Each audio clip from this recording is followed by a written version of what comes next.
Söz Масалиев Искак Абсаматович'te. Birinci demirgeçilerin toğuna bir soru vardı.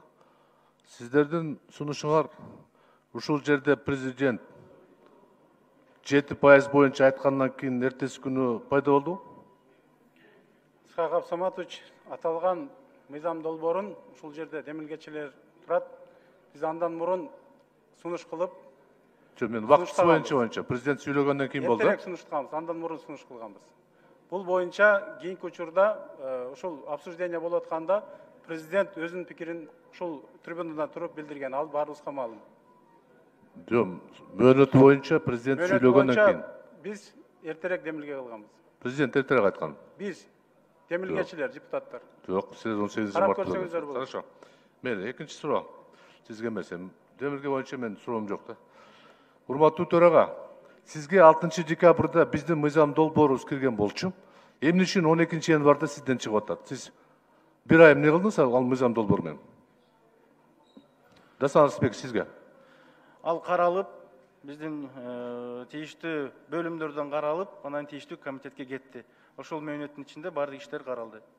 Анда эмнегедир булардын мыйзам долбоору сизде 3 күн жүрдү. Түшүндүрүп берсеңиз, эки бирдей эле мыйзам. Бирөөсү сизде 20 күндөн ашык кабылдамаңызда жүрөт, экинчиси 3 күндө чыгат. Түшүндүрмө бериңизчи. Түшүндүрмө, ошол бөлүм ошондой заключение чыгарат. Ошого жараша ал дальше кетет. Урматтуу төрага, мен так сурадым мөөнөттөр боюнча. Почему 20 күн менен 3 күн айырмасы барбы? Бар, бирок мөөнөттө ал жерде 3 күндө бүттү, 20 күндө бүт дегенде мөөнөт жок. Жок. Мөөнөт ошондой. Сиздин милдетиңиз мыйзам долбоор демилген тийиштүү комитетке жибериш керек, туура. Жөнөттүк. Сиз Каралды. 20 күндөн кийин жөнөттүңүз деп атам мен сизге. Ошо 20 күндүн ичинде демек каралды. Ким карады? Сиз карадыңызбы? Советтиңиз карадыбы? Тийиштүү бөлүмдөрдө каралды. Каралды. Так, хорошо. Кийинки суроо. Юстиция министринин өкүлү барбы? Мага түшүндүрмө бериңизчи. Эмне себептен биз 12 февралда жиберген мыйзам долбооруну сиздер 12 майга чейин 3 ай карадыңар. Ал эми азыркы демилге жасаганды 3 күндө карадыңар. Айырмасы эмне болуп атат? Өкмөттүн өкүлү катары сизге суроо берип атам.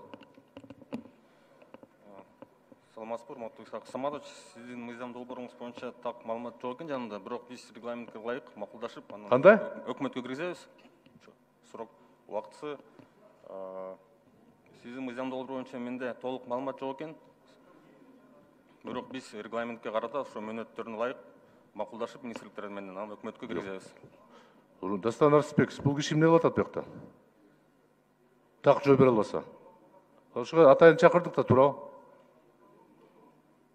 Сиз мага жооп бере аласызбы? Эмне себептен 3 ай биздин мыйзам долбоору өкмөттө каралып жооп берилбеген?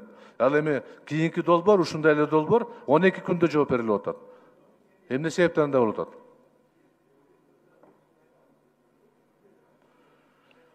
Мага бердиңизби суроону? Жок, мен юстиция министрине. Мен айтканым, ал министрдин өкүлү даяр эмес болсо анда давай до свидания кылыш керек да. Өкмөт чыгымдарын эсептеди да.